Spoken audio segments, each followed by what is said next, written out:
Swagger to do. This time he waited till the game was over. And I said, it's all right, though. I did predict y'all would win the division. I got you winning 11 games. You can't lose every game. You was going to win one. What's the problem? So he was right. I did say that. He's okay. right.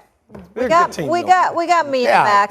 We got Key here. Let's continue this. So, Key, I'll start with you. Is Stephen A. too high on the Steelers and, in all seriousness, too low on the Dallas Cowboys? Absolutely. Pittsburgh Steelers, I understand it's in his blood. He likes the Steelers and Mike Tomlin. So do I. But I also am not oblivious to who's playing quarterback and who's blocking for the Pittsburgh Steelers. Their offensive line is atrocious. The defense is not all that like we thought they were based on going into Buffalo and taking care of business. And there's some injuries to that as well.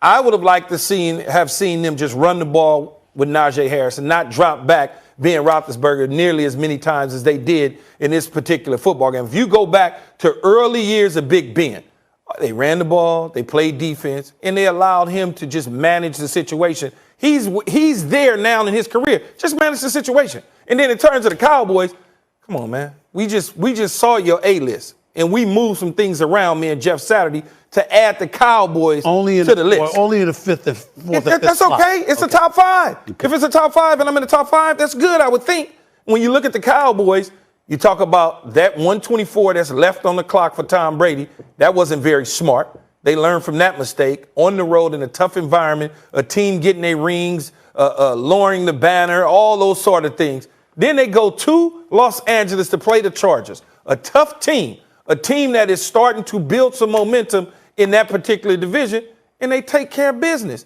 They run the ball well. They don't depend on Dak Prescott a whole hell of a lot. How could you not be high on them? How could you not be? Go ahead, Mina. Well, I'm a little confused because I was on Keyshawn's side about the Cowboys and the Steelers, but then you said your diagnosis for the Steelers was to run the ball more. Why would you keep running Najee Harris into a brick wall? That offensive line cannot run block for their life. And it's not Harris's fault, by the way, poor kid. And that's why I'm higher on the Cowboys than the Steelers, and that's where I agree with you and disagree with Stephen A. Because here's the thing. The Cowboys have an elite offense.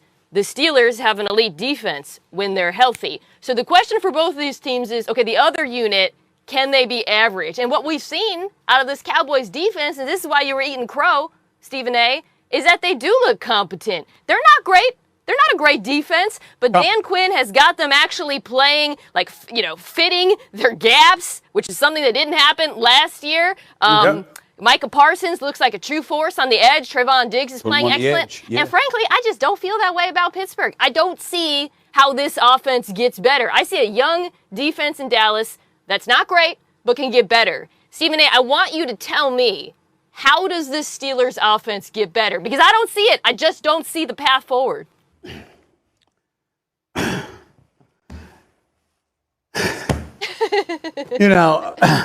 I mean, I wanted to come here and argue with y'all about this. This is one of the saddest days of my career in the history of First Take, because I have to confess that I actually think the Dallas Cowboys have a better upside than the Pittsburgh Steelers right now.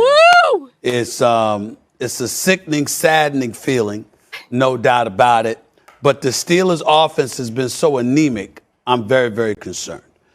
I don't blame Najee Harris one bit because he has nobody blocking for him. You cannot run into a wall and be an effective running back, period. That's number one. But I did expect, you got Deontay Johnson, you got Juju Smith-Schuster, you got Chase Claypool, you got Eric Ebron. You got 4 dudes minimum out there, not even including James Washington, who wants out.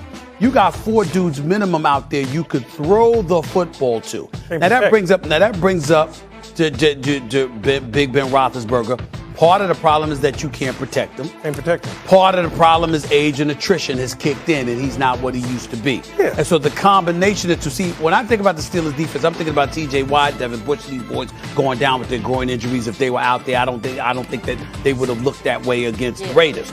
But offensively, they are what they are. And so as a result, you got to be able to protect them, and the fact that you cannot is going to compromise their passing game. With Dallas, here's the thing that I will remind y'all of.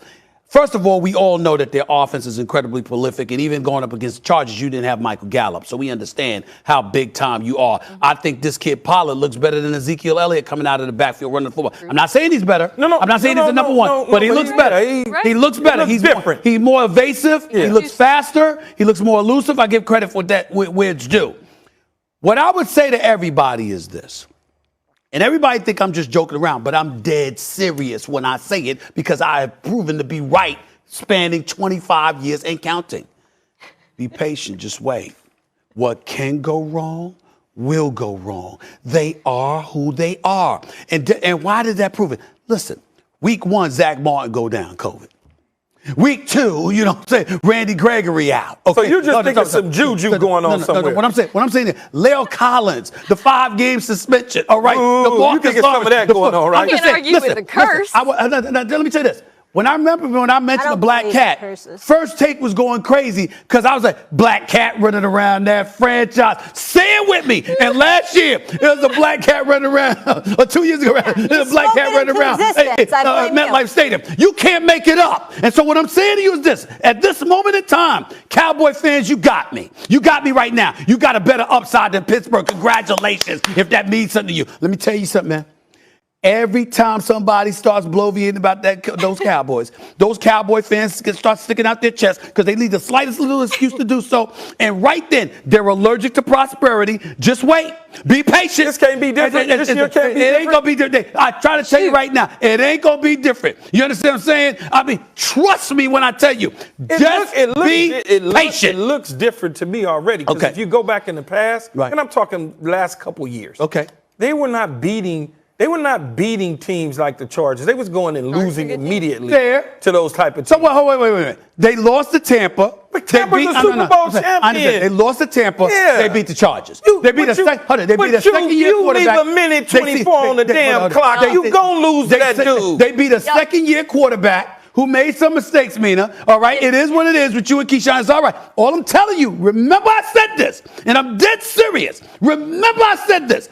These damn Cowboys, they go and it ain't going to even be football related. They not.